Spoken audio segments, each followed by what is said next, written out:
Mira finisce nel mirino della trasmissione Le Iene per presunti abusi dei vigili urbani che userebbero metodi brutali per combattere il traffico di droga tra i ragazzi. Un agente in particolare, soprannominato lo sceriffo.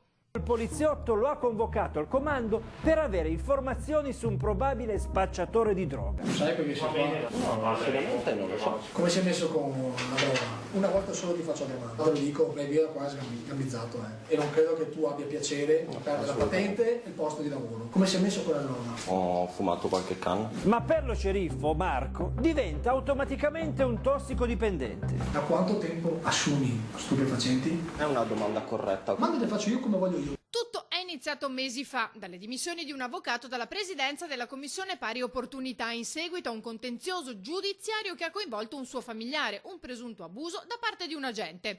Nel frattempo è stata istituita dal Comune una commissione d'inchiesta ed è nato il Comitato Presi di Mira. È scoppiato il caos a Mira per il caso dei presunti abusi da parte dei vigili urbani, un comitato che si è appena istituito per monitorare le attività della polizia locale in tal senso ha già segnalato oltre 15 casi. Intanto un agente appena assunta a tempo determinato si è subito dimessa, mentre il comandante Rizzi è in ferie fino a maggio.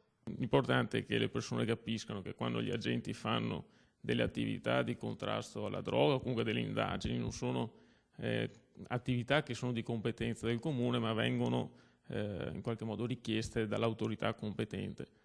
Ovviamente, come abbiamo sempre detto, se ci sono delle responsabilità personali, chiaramente ne prenderemo atto e agiremo di conseguenza.